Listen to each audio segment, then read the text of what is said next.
안녕하세요. 부모님을 위한 채널입니다. 구독과 좋아요는 영상 제작에 큰 힘이 됩니다. 댓글로 궁금한 점 남겨주시면 영상으로 제작하도록 하겠습니다. 안녕하세요, 여러분. 오늘은 2026년 3월 27일부터 시행되는 돌봄통합지원법에 대해 자세히 알아보겠습니다. 우리나라가 초고령 사회로 접어들면서 돌봄이 필요한 분들이 급격히 증가하고 있는데요.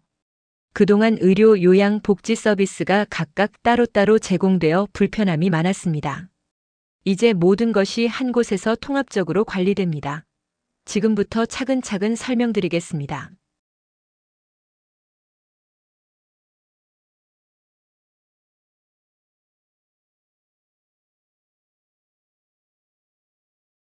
우리나라는 이미 2024년 12월 기준으로 65세 이상 인구가 전체 인구의 20%를 넘어서면서 초고령 사회에 진입했습니다. 하지만 문제가 있습니다. 첫째, 핵가족화와 1인 가구 증가로 가족이 돌보는 전통적인 방식이 무너졌습니다. 둘째, 병원에서 퇴원하면 요양 서비스로 요양 서비스를 받다가 의료 서비스가 필요하면 또 다른 곳으로 서비스가 연계되지 않아 돌봄 공백이 발생했습니다. 셋째, 어르신들이 원치 않는 요양병원 장기 입원이나 요양시설 입소를 선택할 수밖에 없는 상황이 많았습니다.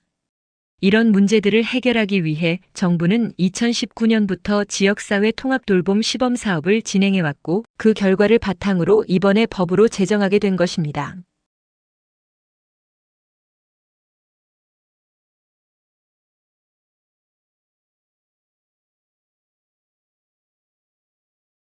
이 법의 핵심은 4가지 영역을 하나로 연결한다는 것입니다. 첫째, 주거복지. 살던 집에서 계속 생활할 수 있도록 주거 환경을 개선하고 필요한 복지 서비스를 제공합니다. 둘째, 건강의료. 방문 진료, 건강관리, 재활 서비스 등 의료 서비스가 집으로 찾아갑니다. 셋째, 요양돌봄. 장기요양 서비스, 일상생활 지원, 가족 지원 등 실제 생활에 필요한 돌봄을 제공합니다. 넷째, 서비스 연계. 이 모든 서비스를 하나로 묶어서 한 번의 신청으로 필요한 모든 것을 받을 수 있도록 연계합니다. 결국 이 법의 목표는 내가 살던 곳에서 건강하게 오래 살 수 있도록 지원하는 것입니다.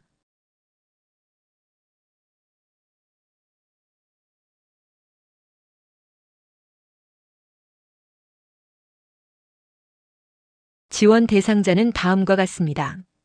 65세 이상 어르신 중 노쇠 등으로 복합적 지원이 필요하신 분, 심한 장애를 가진 장애인, 보건복지부 장관이 정하는 기준에 해당하는 분, 추가로 지자체장이 보건복지부 장관과 협의하여 다른 연령대나 상황에 있는 분들도 대상자로 포함할 수 있습니다.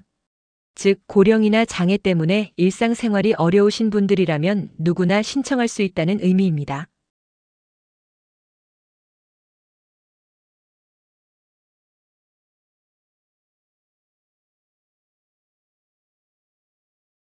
제공되는 서비스는 정말 다양합니다. 의료 서비스, 방문 진료, 방문 간호, 재활 치료, 호스피스 생애 말기 돌봄, 방문 구강 관리, 복약 지도, 건강 관리 및 예방, 건강 검진, 예방 접종, 건강 교육, 만성 질환 관리, 요양 돌봄 서비스, 장기 요양 서비스, 일상생활 지원 식사, 위생, 이동 등, 가사 지원, 가족 돌봄 지원, 사회 참여 서비스, 사회 활동 지원, 고립 예방 프로그램, 지역사회 참여 활동. 이 모든 서비스가 개인별 맞춤형 계획에 따라 제공됩니다.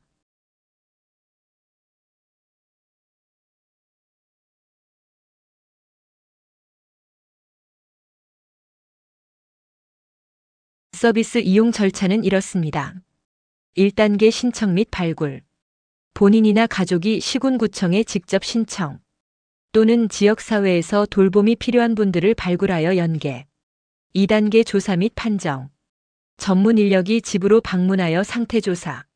종합 판정을 통해 어떤 서비스가 필요한지 결정. 3단계 개인별 지원 계획 수립. 통합지원회의에서 맞춤형 계획 작성. 본인과 가족의 의견을 반영. 4단계 서비스 제공. 행정기관에서 직접 제공하거나 전문기관에 의뢰하여 통합적으로 서비스 제공. 5단계 지속관리. 정기적으로 상태를 점검하고 계획을 조정. 모든 과정이 통합지원정보 시스템으로 연결되어 있어서 한 번만 신청하면 필요한 서비스가 자동으로 연계됩니다.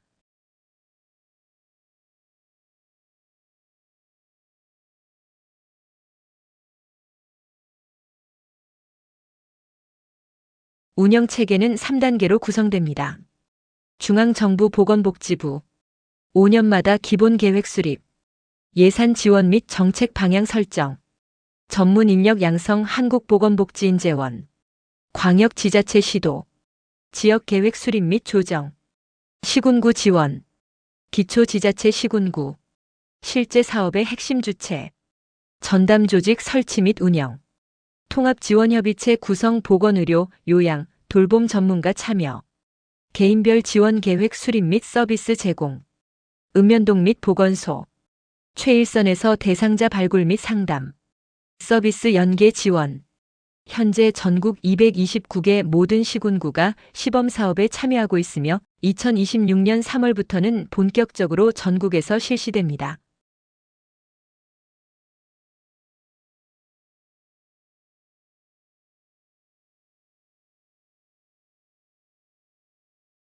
긍정적인 면.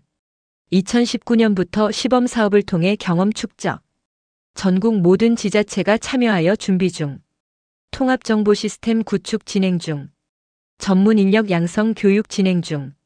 해결해야 할 과제. 예산 문제. 2026년 정부 예산안은 777억 원으로 한 지자체당 평균 2억 9천만 원 수준입니다. 현재 시범 사업의 절반 수준이어서 대상자가 확대되는 상황에서 예산 증액이 필요하다는 지적이 있습니다. 인력 문제. 정부가 제시한 추가 인력 2,400명은 전문가들이 제안한 최소 인력 7,200명의 3분의 1 수준입니다. 시범사업 지자체 중 46.9%는 전담 조직이 없고 30.6%는 전담 인력이 0명인 상황입니다. 연계 체계. 기존의 다양한 서비스들을 실제로 연계하려면 각 사업의 세부 지침 개정이 필요합니다. 지역 격차. 지역마다 인프라와 자원이 달라서 농어촌이나 인프라가 부족한 지역에서는 서비스 제공이 어려울 수 있습니다.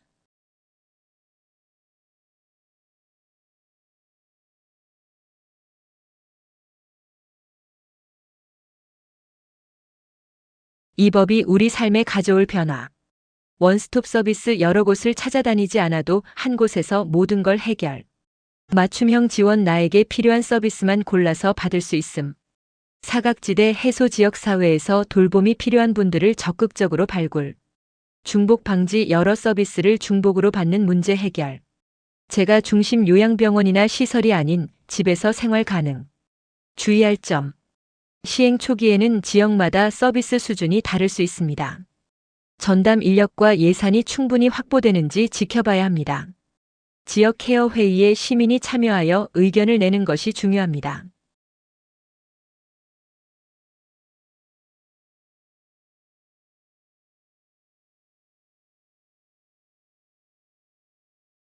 우리가 할 수 있는 일. 1. 정보 확인하기. 2026년 3월이 되면 우리 지역 시군구청 홈페이지에서 신청 방법을 확인하세요. 2. 필요한 분들에게 알리기. 주변에 돌봄이 필요하신 어르신이나 장애인이 계시다면 이 제도를 알려주세요. 3. 지역사회 참여하기. 통합지원협의체나 지역 케어 회의에 시민도 참여할 수 있으니 관심을 가져주세요. 4. 의견 제시하기.